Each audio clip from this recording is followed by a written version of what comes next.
Hello, I'm Mrs H. You can call me Samantha. So today we're going to be sewing the button lock bag, and it comes with two flap styles, one with a rounded flap and one with a slightly more angular flap. It's got a wonderful gusset feature, and it's also got darts in the front panel. So although the back panel is flat to sit against your body, the front has got that extra little bit of shaping so you can carry a few more bits and pieces in there. So we've got O-rings on the sides and this wonderful button lock on the front. Now this is from Emmeline Bags, this button lock. And to open it up, you just press the bottom of the lock. Let me show you that so you can see. So you just press the bottom of the lock and it comes open. And behind this flap, you've got a wonderful secret hidden pocket. So there we go. So that's a really nice secure pocket there if you're traveling. And inside the bag, we've got a large slip pocket there on the back panel. And that goes the full width of the bag. And then we've also got a zip pocket in the back panel there as well. So we've got a zip pocket and a slip pocket inside in the lining. And we've also got the slip pocket behind the flap. You can easily add a few extra pockets to this if you want to. No problem with that. So that's the bag with the shaped flap. And this is the one with the rounded flap. So let's get started. We're going to start with our stabilisers, and we'll talk about those before we move on to the construction. So let's get sewing. So I have cut out all of my pieces and I've got them all laid out here. I haven't cut out my stabilisers. I thought we'd do that together. I have cut out my interfacing. So what I usually do is I cut all my pieces out of my interfacing first, then I fuse it onto my fabric, and then I cut out around the outside of the interfacing just to make sure that it's really accurate. I like to think that it cuts out a step, but I'm not sure it fully does really. Okay, so I've got the strap and the strap tabs. We'll be using those soon. So I'll pop those to one side there. And then I'm going to separate out the bits that need stabiliser on. So my outer gusset, or my contrast gusset, needs some stabiliser. My lining gusset doesn't. My zip pocket doesn't. My flap does. Now this is my contrast. Or is it my exterior? Can't remember. Either way, this is my one that's going on the outside, so that's going to need some stabiliser. My front panel is going to need some stabiliser. That's my lining panel, that doesn't need any stabiliser, so I can go with this. My flap lining, that doesn't need any stabiliser, so that can go on there. And I've got here my back panel and all of my pockets. So I've got, you should have two lining and two of your exterior or contrast. But I've done one of contrast and one of exterior just to make it a little bit different. So we don't need any stabiliser on the back pockets.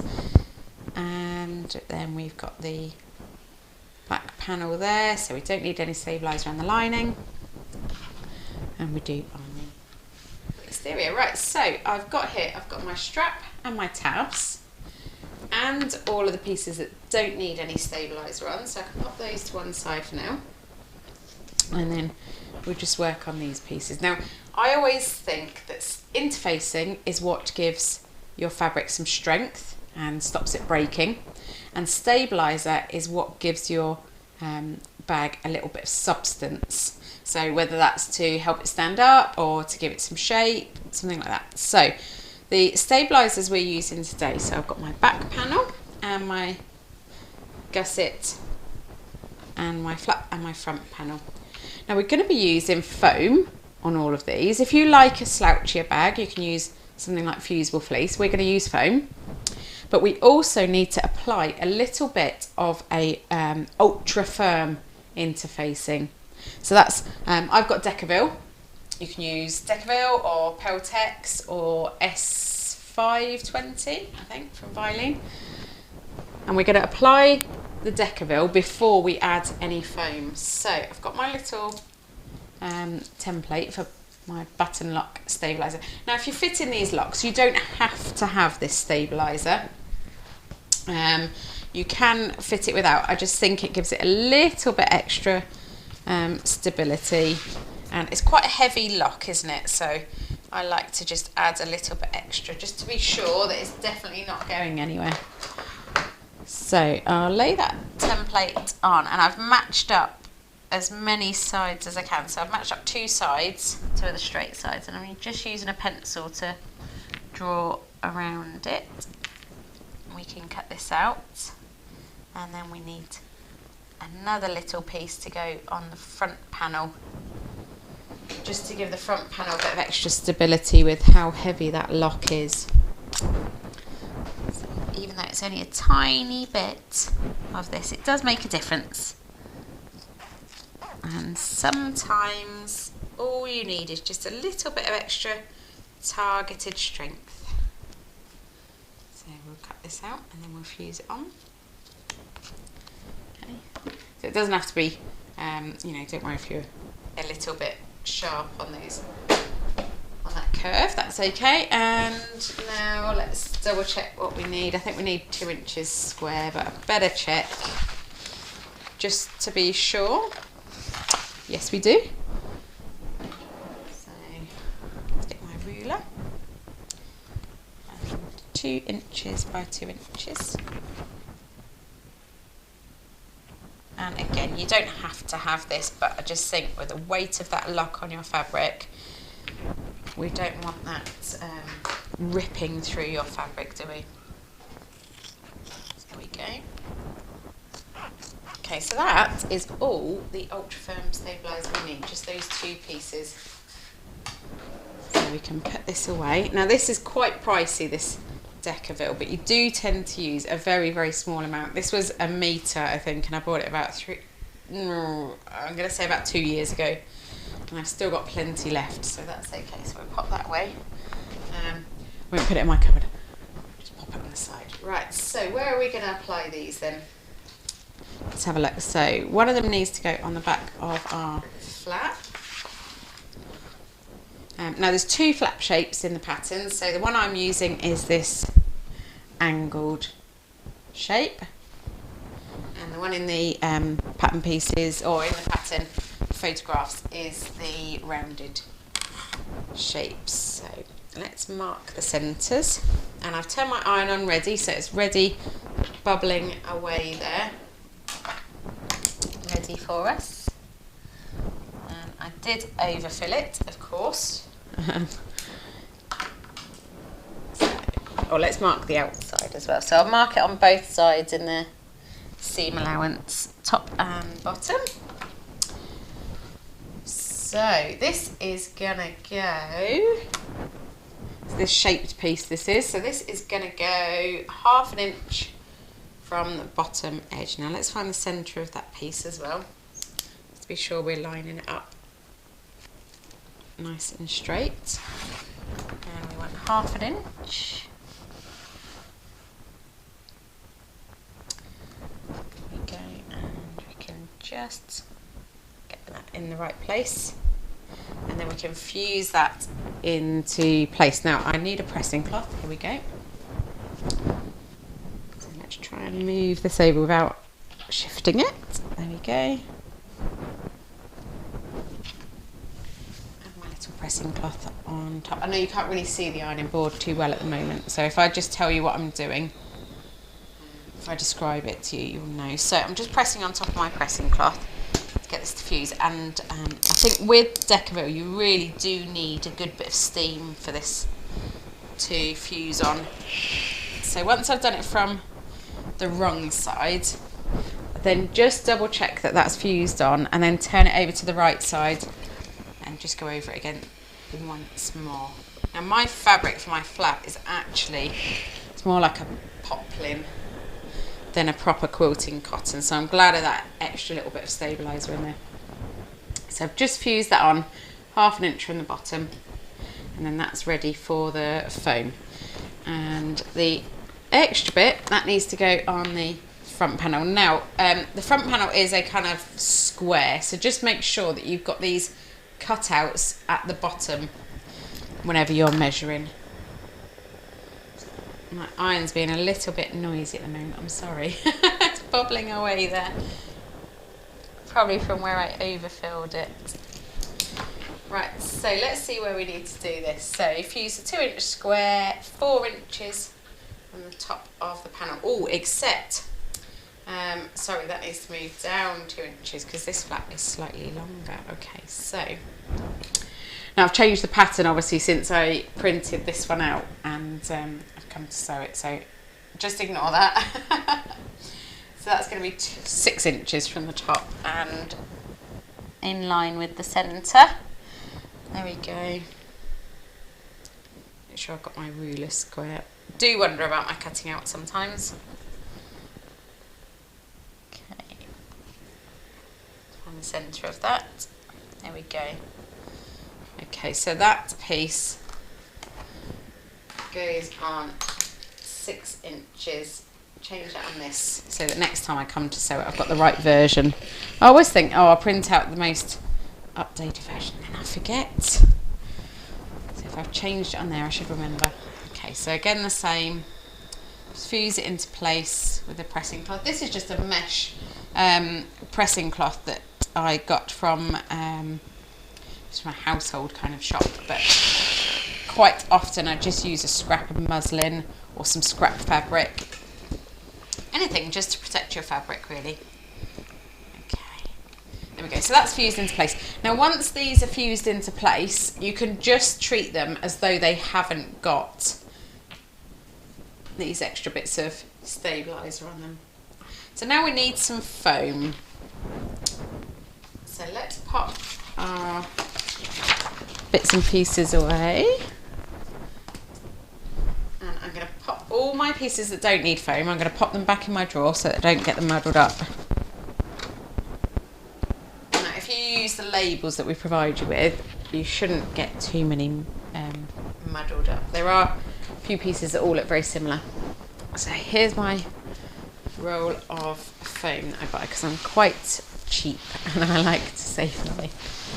So as you can see, I've already cut one gusset along the line here, so I'm just going to quickly rough cut enough foam off to make sure I've got enough for all of my pieces, and then it'll be a little bit easier to work.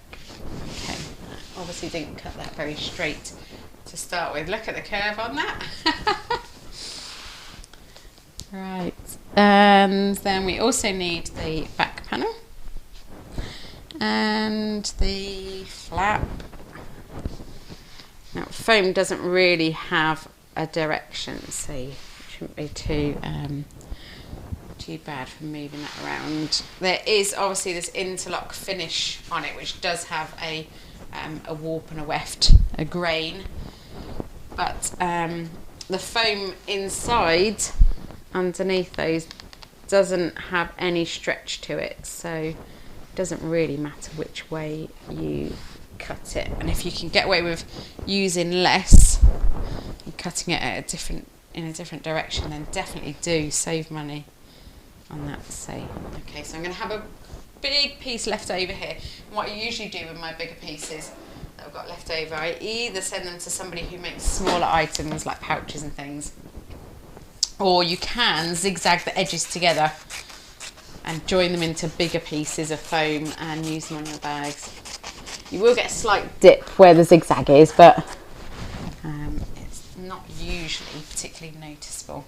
Of course, if you live somewhere where you can get hold of foam really cheap, you might think, well, there's no point in doing that. Might as well just use it for scrap, and that's up to you. Okay.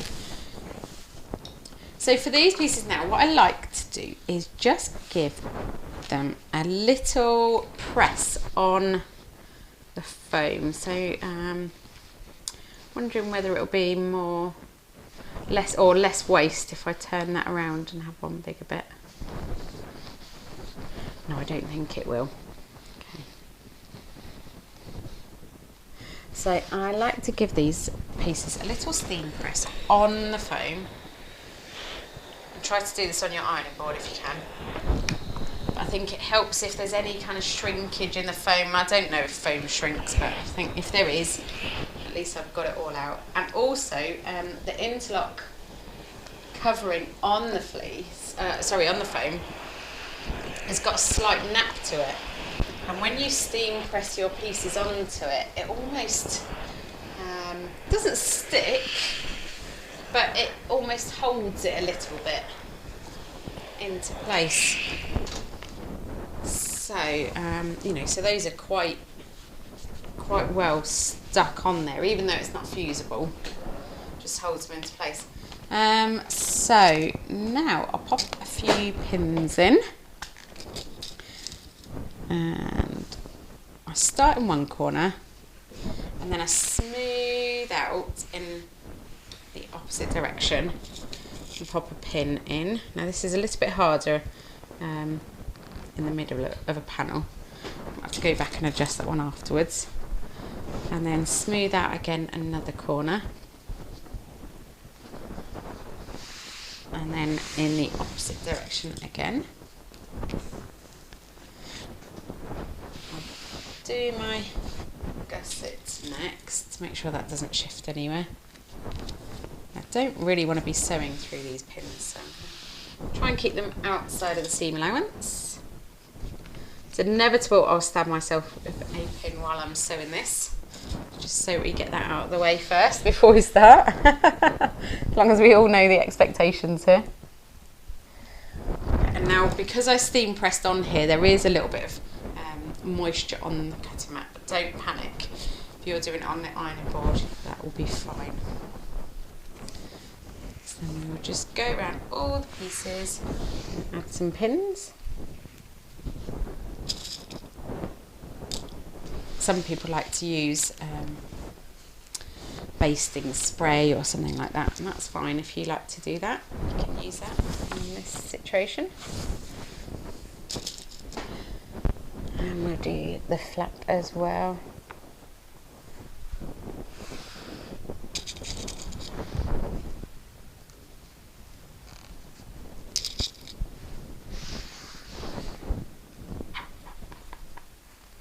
And remember, if you try and pin around this area, you've got that little extra piece of ultra firm stabiliser in there, so you will hit that with your pin.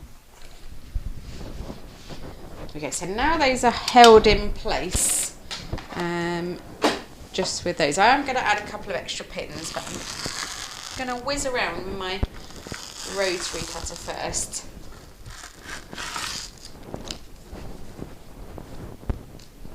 Just to cut this piece down to a slightly more manageable size. Let's whiz out. I'm trying not to shift this too much on the gusset because there's only a few pins in there. I need to add a few more in there. There we go. So that's the piece I've got left over because my piece was slightly wonky to start with. You work out the layout, how it fits best on your piece, but that can easily go to a few pouches or be used for a smaller bag, something like that. So don't throw that away. Do keep it and use it. So now that I've got my pieces slightly more manageable, I'm going to go around and add a few extra pins just to be sure that they stay in place as I'm basting. Now, I know some people don't add pins when they're basting, they just hold it in place and off they whiz, but I like a few extra pins just to be sure.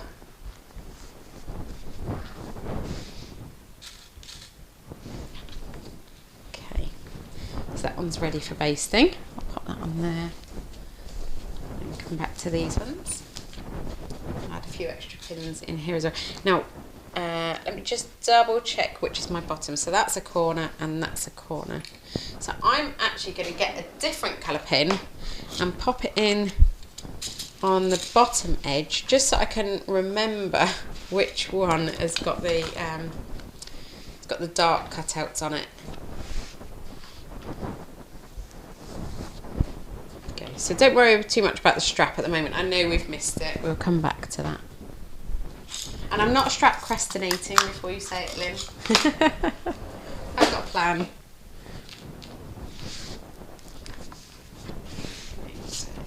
Just add extra pins in here just to be sure that they're all held in place.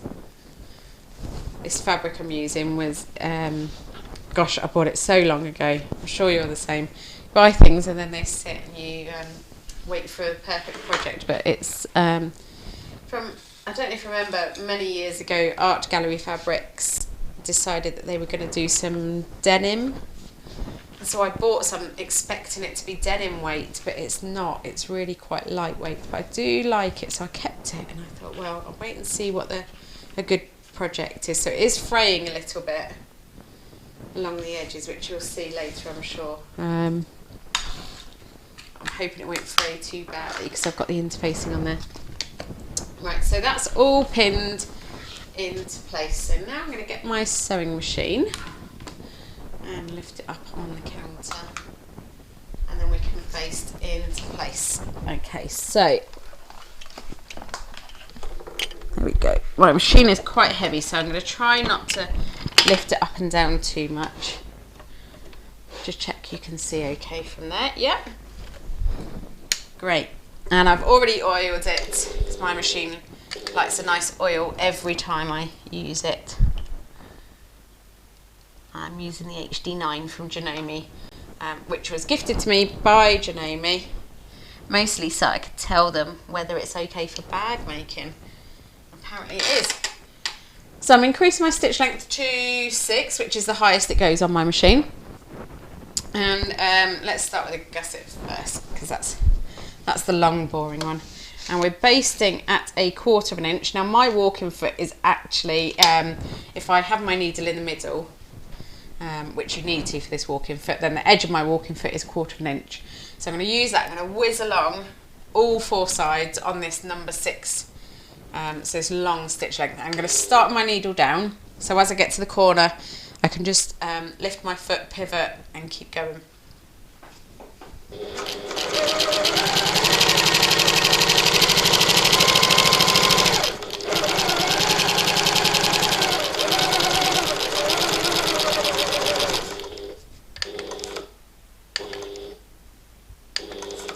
It's a bit closer, there we go.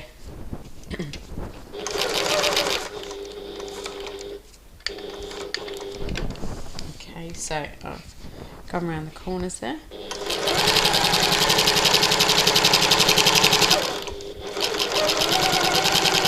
I'm just holding this flat as I feed it through to make sure that it's not shifting around too much on the foam.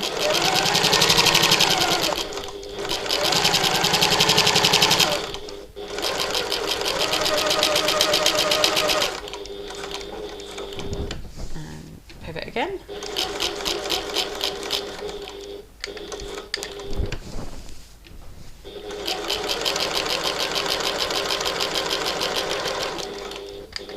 Okay. Now you don't need to backstitch while you're doing this. I just seem to always backstitch because of force of habit, I think. There we go. So that's the gusset piece done. Now, if you haven't got a walking foot, I would recommend you look at investing in one. That's so helpful for things like this, situations like this. So that's my gusset piece basted. I'm just going to pop that to one side for the minute, and I'll whiz around the other pieces. And then we can trim the excess foam off. Okay.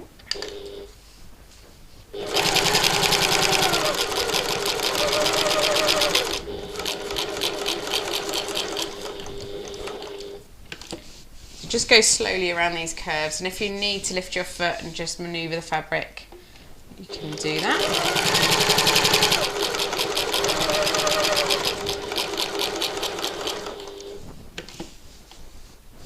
Sometimes I find on these finer fabrics, when you go around curves, they do catch in the foot a little bit. It's okay.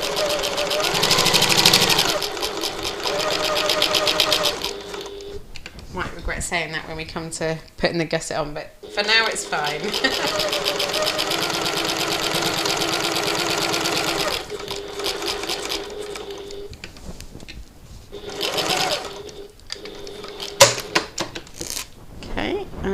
around the front panel.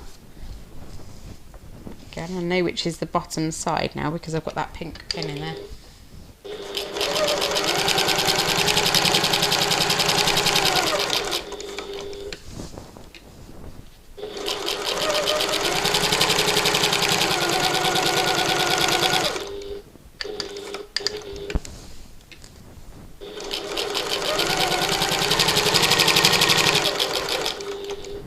Now if you get to the corner and you find that your fabric's shifted a little bit and you've got a little pucker, just take the pin out and smooth it out so that as you're sewing it's smooth.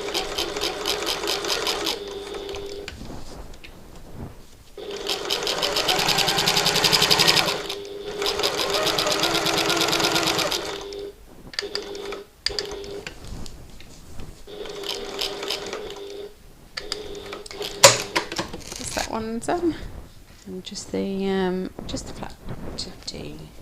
So I always seem to start in the top corner, here, and then go around. I suppose I think if there's any puckers that I don't manage to catch, at least they're in an inconspicuous place then, I guess, by the time we finish.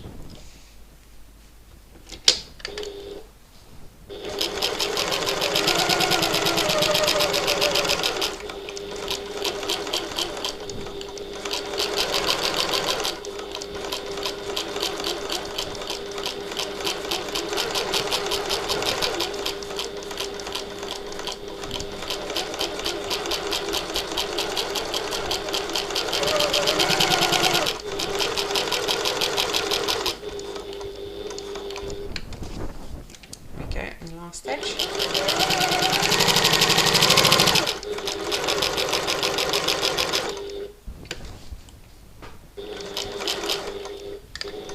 There we go. So now I'm whizzing around these panels because I know firstly that nobody's going to be looking at them and inspecting them, and secondly I'm quite used to doing this, so please don't feel you need to whiz around them at the same speed as me. Please do take your time. I do find though that it seems to go quicker around a panel if you're using a basting stitch. Now, before I forget, let's turn that back down to our regular stitch length. So I've turned mine down to a number 3. And we'll remove all these pins before I stab myself. Okay, I'm already quite excited about this bag, looking at the fabrics together. I think it'll look really nice. Great. So now we take our scissors, and to remove the extra foam from this, what I like to do is I like to hold it at an angle like that and then go along, how can I do this so you can see, like that, at an angle to trim away the excess foam as close to the seam allowance as I can get. Let's see if I do it at this angle, you might be able to see a little bit better. And we're just going to do that all the way along. And don't worry if you catch some of the basting stitches, that's not the end of the world. The basting stitches are only there really to hold it in place until you sew the seams, but just as long as you don't catch the fabric with your scissors as you're trimming these, then you can just not worry about the basting stitches, about catching those. Now usually about this point I get bored and wander off, so I'm glad you're here keeping me company. I might actually get it done all in one go. So there's my flap, and it's got the foam attached to it now, but there's very little in the seam allowances because it's been removed. There's a bit of extra fluff there. Okay, and don't forget, in between those two layers, hidden away there, is our extra little piece of stabiliser. So we can do the other panels now. Whiz along and trim the seams of those.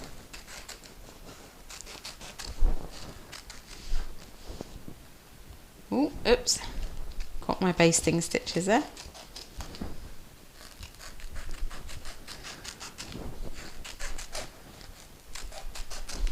Now if you do use fusible foam, you'll find that you won't need to trim it. You can just cut it smaller and fuse it into place. But unfortunately I have yet to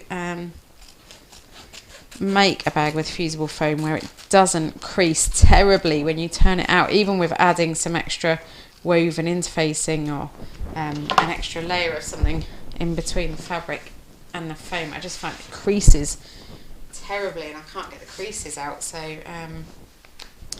kind of decided that I'm not going to risk it anymore, and it's worth taking the extra step to baste and then trim, even though it is a bit boring.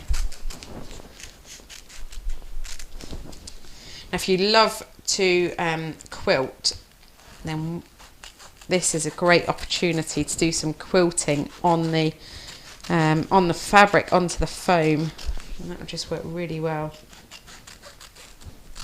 Seen some stunning bags quilted. There we go, right, nearly finished. Oh no, I am not. I've got the gusset to do as well. I forgot about that. Okay. So that's the front panel and just the gusset to go. At least it's straight edges, I guess. There we go. Now if you're sewing along with me, hopefully it's helping to keep you from being too bored as well.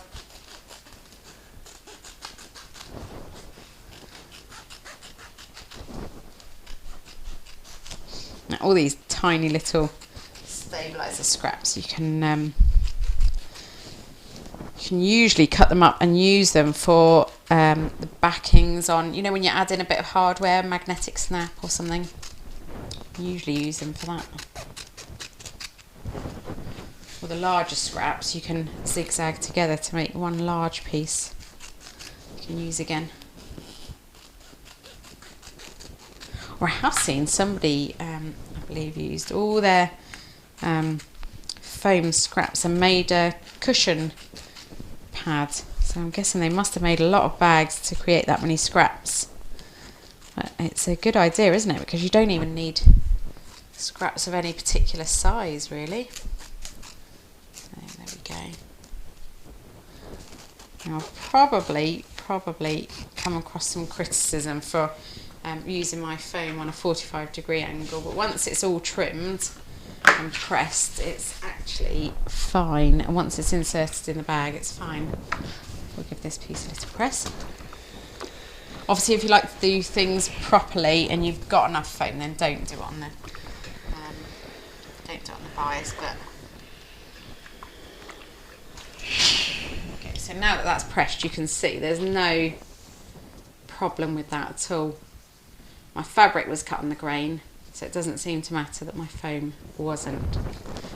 Right, so one last thing before we move on to our strap. We've stabilised all of our pieces. The only thing we need to do is these bottom corners be my pattern piece for that panel, which is in here somewhere. There it is. I'm going to lay this on top of my panel, and remember, I know which is the bottom because I've added a pin into the bottom there, and I'm going to draw those dart shapes on. Now I'm going to use a Sharpie, a fine Sharpie, so that you can see, but it would be much better and beneficial for you if you use a chalk pen or something that you can easily remove, just in case of mistakes. In theory you won't see them because they'll be in the middle of your seam allowances, but just in case. So I've used my Sharpie, and just going to take the opportunity to mark the centre there as well. So that's already actually marked on the back. Just mark on the front as well. It does tell you in the pattern to go ahead and mark those centres before you even start sewing. I'm terrible for following my own rules. So let's pop those out of the way there. And now these corners, these darts, what we're going to do, we're going to sew along them to just keep that in place, keep it exactly where it needs to be. Now I like to do this on a slightly shorter stitch length. Does it tell you where to do this? It might not tell you to do this till later on in the pattern. In which case I should probably wait until later in the pattern. Yes, not until step 32. So we'll leave that until it's time. And I might just highlight it with a little star in the hope that I remember when we get there. I'm sure I'll remember. Of course I will. So now we need our strap and our strap tabs. There we go. And we're going to need some hardware for the strap. And I might have to just pause you while I nip off and get a slider. That's it, slider, and a magnetic snap. So if you haven't got your hardware gathered, go and get it now. Right, I'm back. Okay, now you may notice I got a little bit excited and got my riveting things as well, so we can rivet the strap as well if we'd like. Right, so magnetic snap, don't need that just yet. Pop that in there. Got my O-rings and a slider, and strap tabs are for later, so we'll pop those there. So now we need to do the strap. Okay, now my fabric is lovely for pressing and it works really well being pressed, but if yours is not, then go along and draw a line down the center, and then you can fold your fabric in and kind of add a dab of glue every now and then to keep those edges into the center. I'm gonna press it. So what I'm gonna do first is I'm gonna press it in half and give it a good steam press, and then I'm gonna open it out and fold each edge into the center and press, and then the other side in and press, and then we'll come back here and I'll show you what we do next with it. Let me put my long ruler there. There we go. Need a much bigger space, I think, for this. And a second camera so you can see what I'm doing. But if I describe what I'm doing, that should help. Right. So we did have two cameras, but unfortunately, one of them has gone off to camera heaven, unfortunately. So I'll have to get another one. Okay, so I've folded this in half and I'm just pressing it. Good bit of steam, always a bit of steam. I think that steam helps a lot in bag making. And just turned my strap around. It's too long to fit in my little space, so just turned it around to do a bit more pressing. Okay. Now this is nothing fancy, it's just a regular iron and ironing board, but if you add some steam, it gives it a really nice finish. Okay, so I've pressed my strap in half, folded it in half. Now I'm going to open it out and fold both of my long edges into that centre crease and press those into place as well. If I do it around about there, maybe see a little bit, maybe move it along a little bit. This is how you'd make a regular 4-fold strap. You've probably seen it in lots and lots of patterns, but we're going to fold it back on itself so that we can enclose the raw edges on the short edge as well. So you shouldn't have to tuck anything extra under. Sometimes things get a little bit bulky, don't they, on straps when you're turning things under. Okay. So there's the first edge done, so you can see that I've folded the long edges into the centre, and I'll turn it around on my little ironing board. Well, it's not actually that little, but I've got loads of stuff that end, like my pieces with my foam attached and things. Okay. I find strap making very, very, very boring, so I do appreciate you being here with me while I'm making my strap. I think I just get distracted. why it feels like it takes forever. I want to get on with the fun bit. But I guess most bags do have a strap, don't they? So better just get on with it and enjoy it. Okay, on the last section now at least.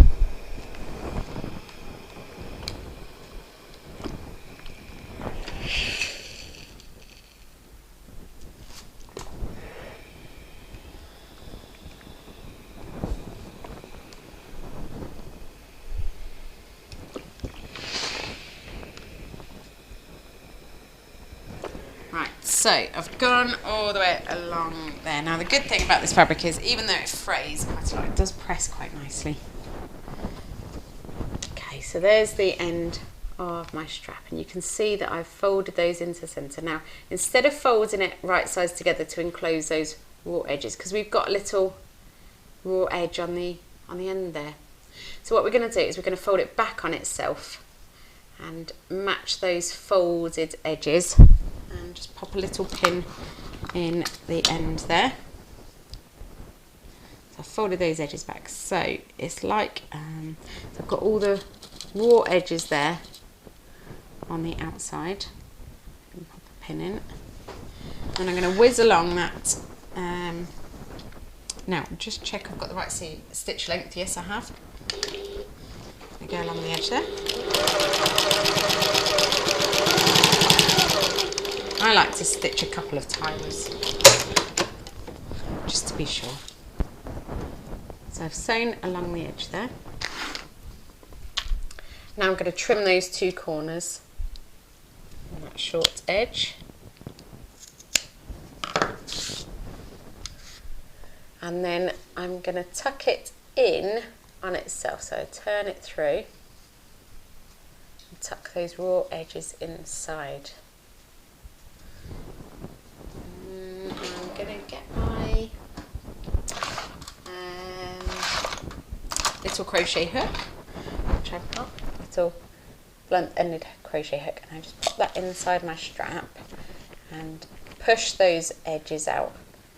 And that gives you a really nice little finished end to your strap. So when we come to top stitch, it'll enclose all of these raw edges in here, but the end will be nice and finished. The same with the folded end. So you can do this for straps or handles, short handles, anything that's going through hardware, anything that you can't really hide the end of the seam or the end of the strap. So you know, if you're putting a strap straight into the edge of a bag, then that's fine. You don't have to worry about the raw edges, do you? If the end of your strap is going to be seen, then this is a good way to hide those raw edges.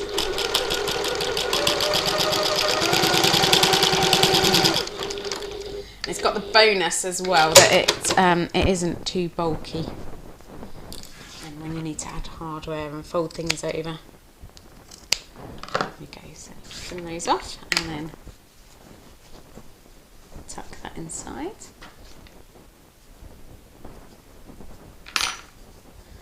Okay, now that I've tucked that inside, I can go along the entire length of my strap and just fold it all in half and give it a good press, including my ends that I've just sewn.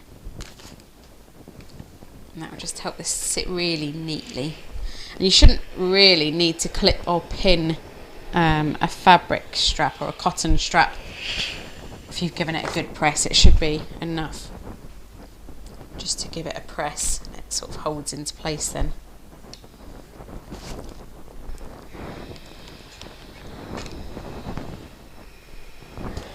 Okay.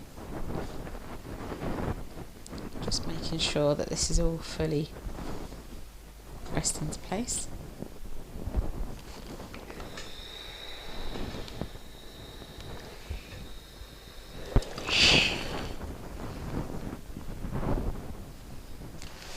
Do the second end as well.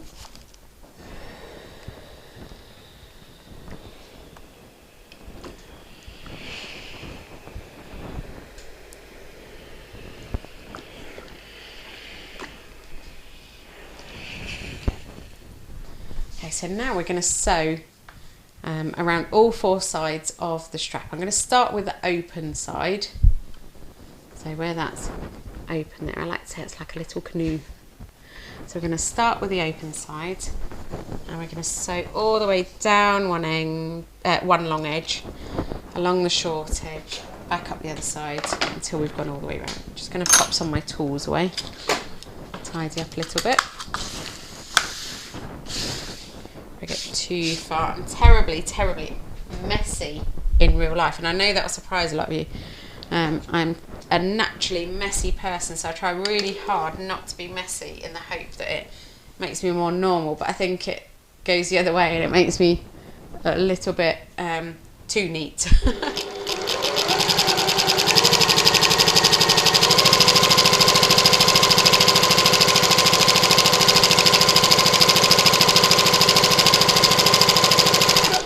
Hang on, I've lost my foot pedal. Okay. Now you don't have to sew as fast as me, okay? And if you've got a seam guide, magnetic seam guide or something, you can add that on as well.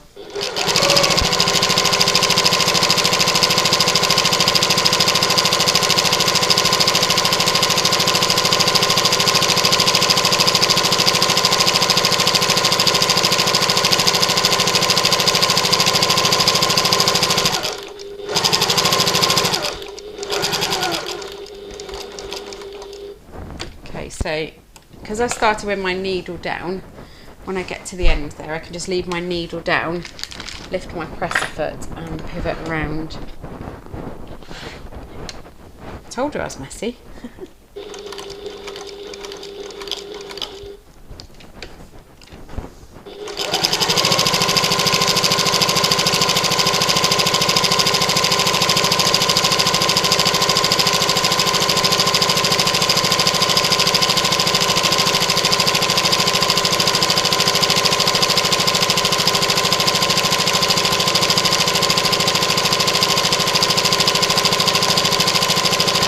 So you can see on this long edge, I'm not moving my hands at all. I've got my fingers in a place where they're guiding, you know, the strap into place, and I'm not moving them at all. I'm just letting it feed through my fingers.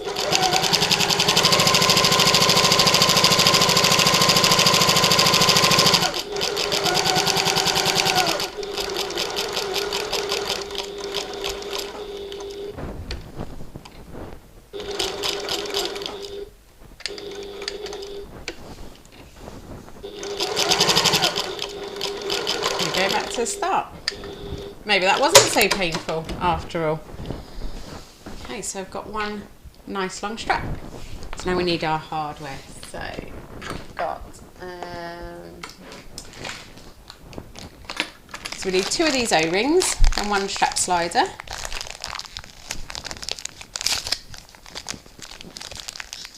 Oh dear, how difficult is it to get into a packet? I'm using Emmeline Bags hardware today. I always tend to use Emmeline because you can just guarantee the quality, can't you? Right, so 2 of those. And I've got enough then to make another bag. So what we're going to do is pop one of these finished ends of the strap into the strap slider. I'm feeding it through that opposite side and then over the bar and out. So that is the right side of the slider there, and there's my strap. Okay, so you can stitch this end or you can rivet. I'm going to stitch it, just hold it in place, and then I'm going to talk you through riveting. I'm not going to cover how to use hand rivets and things at the moment. I'm just going to show you how to use the hand press. We can cover rivets in a different video.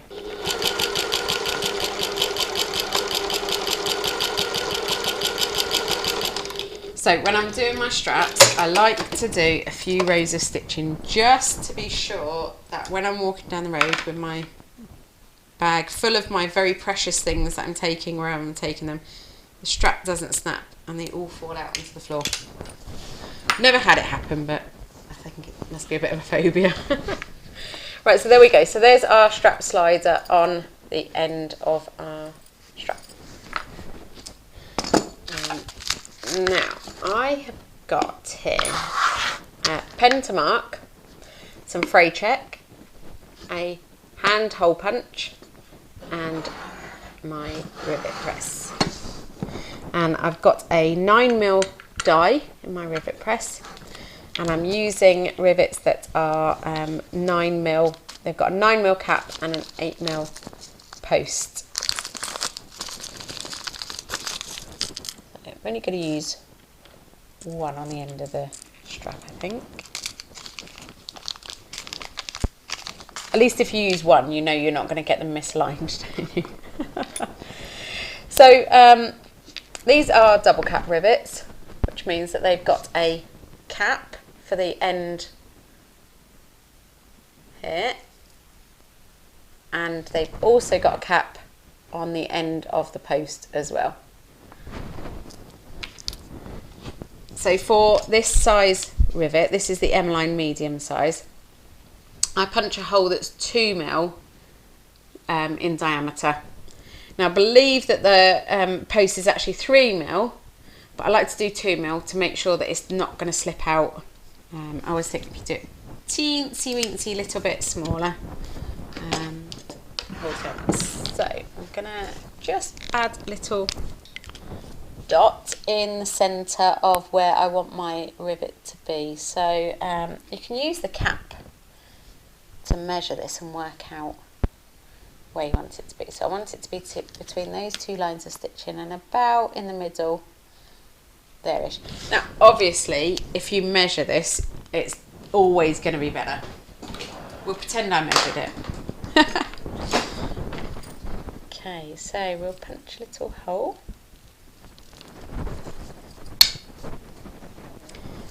And you literally just push those down. Now if you do have problems with your wrists, then these hole punches are not the best thing. The best thing to do is use a manual one with a hammer. But if you're not too bad with your wrists, then they're pretty good. So adding a dab of fray check into that hole, not just because the fabric I'm using frays, but you don't want any fabric to fray. This stops the fibres coming apart. So if you think your fabric is like this and you've punched a hole in it, and you don't want that hole to gradually get wider, do you? Because otherwise your rivet's going to work its way out. So, oh dear. Oh no, I've lost my rivet. Okay, we'll get another one out, and then when I find it in about 5 minutes, we'll say, oh, that's where the rivet was. Or did I maybe put it back in the packet? Who knows? Could be anywhere, couldn't it? So, I'm going to pop my posts through the hole and then pop the cap on. Okay, so that click, you know that it's a good quality rivet. Oh look, there's my post. Now where did that come from? Oh dear. Okay, well it wasn't quite 5 minutes, was it? Okay, pop that in and then just pop this, and you want to nestle that rivet into the die there. Make sure that's in the dip, and just slowly lower that down until you're sure that it's in the right place, and then push down. Make sure that that's securely in place. And the way you can tell that that's set really well is that you can't get your fingernails under the rivet. There's no movement in there, there's no give at all. Okay, so there is our slider attached to our strap. Now, how can I do this so you can see the whole length? Okay, so you'll just have to trust me that it's not twisted. Now we're going to add one of our rings onto the strap. Okay, so we've got our slider, and that's the right way up, and we've got the end, so that's the loose end on the top, through the O-ring, and then we're going to thread this end back through the strap slider and out the other side, so that will hide that flappy end of the strap there. Okay, and back out the other side.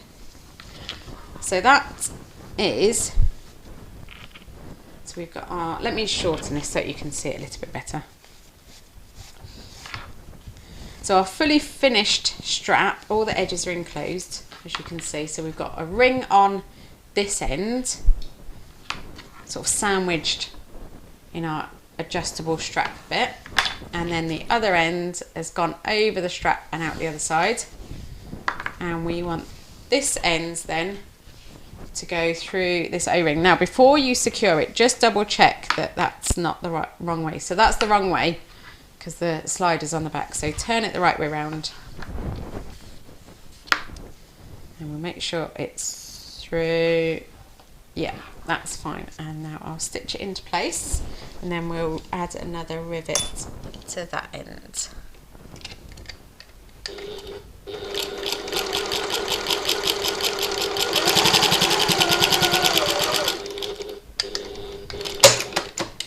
Now you don't always have to add a rivet for strength. Sometimes you might just want a little bit of extra bling, and that's fine. A bit of extra shininess. Never go wrong. So again, with the same, I'm going to add a hole. Now I'm going to do this closer, a little bit closer to the ring, and that will prevent it from moving around on the strap there. Okay. So before I punched, I just pulled that ring out to make sure that that strap is taut. Okay, put my hole punch away. I tell you, these drawers are fantastic for people who are a little bit messy by nature, like me. Although I do like things neat, so even though I'm messy, I like things neat. So help with that, I guess. Right, so we need one post and one cap, and we're going to try not to lose them again. Honestly, I have no idea how I managed that. No, never mind. Okay, and I'll pop that through. And add the cap. We've got that flick again. And then just nestle that into place. Make sure that the die is going to hit it straight on before I press it down into place. So there we go. So that is our strap with our 2 O-rings and a slider, and that looks really nice, those colours actually. I didn't even think about that. Well done me. If you've also made a very nice strap, give yourself a little congratulations. Okay, so what is next is the strap tabs. Let me flick through so make sure I don't miss anything on the way. Excuse me. So now we need our strap tabs, and for these we're going to draw a line down the centre.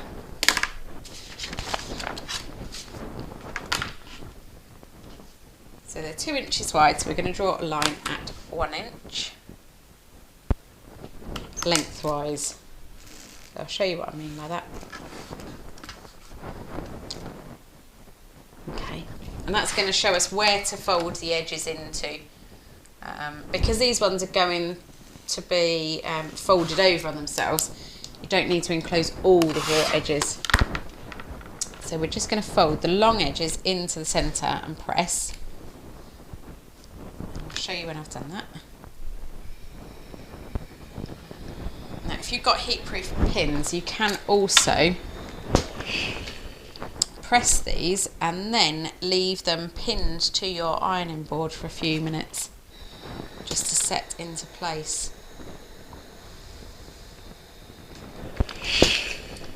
So you can just pop a pin in to each of these 4 corners just to hold that in, and that's not going to show when you've finished. Okay, so I'll do the same again. So I'm going to fold that into the centre, press it into place, and then on my ironing board just add a little pin in these corners to hold it into place. by the time we finish the second one, the first one will be ready to go.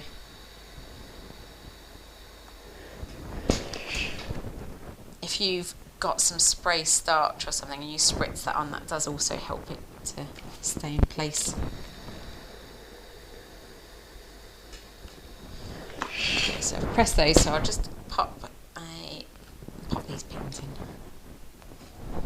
Keep it in place.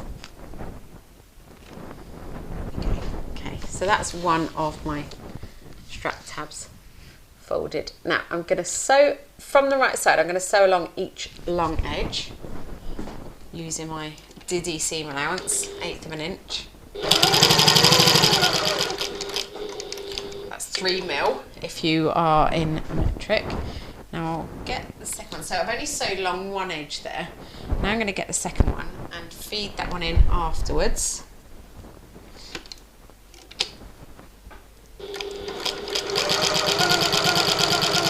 Now if you're making loads of these for Christmas or something like that, do yourself a favour and do a one long strip that's 2 inches wide. Fold the edges in, sew the edges, and then trim them down to 3-inch tabs. Save so much time. Okay, so done that one side. So I've cut that one off and I'll feed that one in again.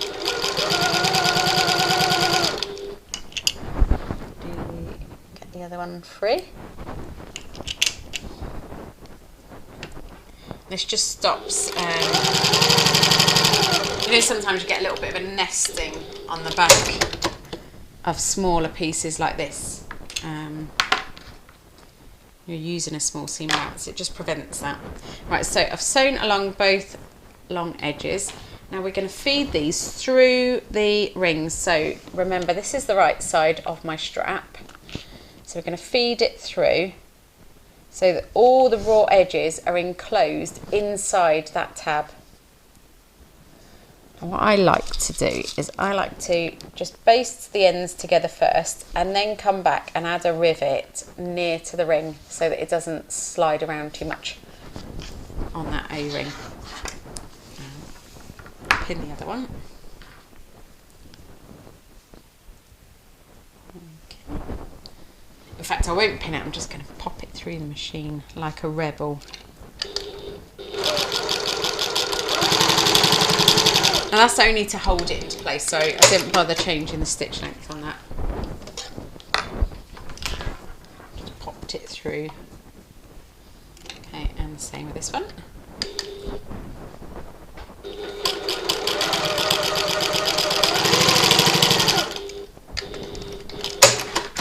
Okay. So now those are, those are fine, they're secure on there, but just to be sure that it's not going to wibble around in use, let's add another couple of rivets, because why miss an opportunity to add an extra rivet, as I always say. I will mark these ones just to be sure.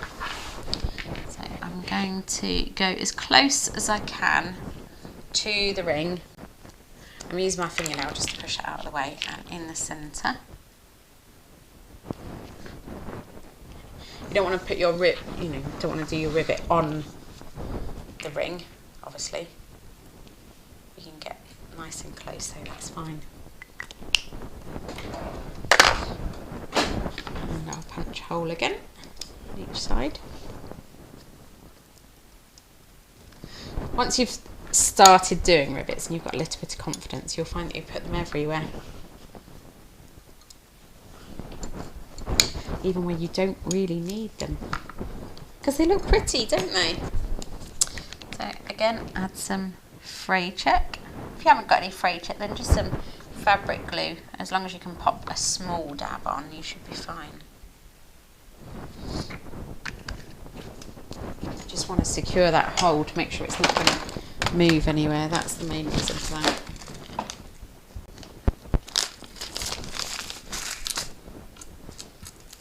So we need 2 posts and 2 caps.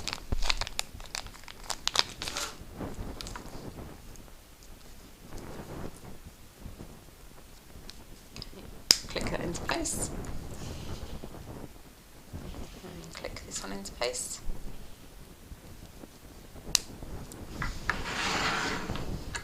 And just set that under the rivet press. Pulling my ring out a little bit as well to make sure that that's definitely not caught under the rivet. That hasn't quite set. So do that again. There you go. You can almost feel it give when it does set. I just wasn't putting enough effort in there. I'm sure I had that on a school report once. More effort needed. Must try harder. There we go, you can feel that squish down then. Okay, so that's great. Right, so that's our strap done.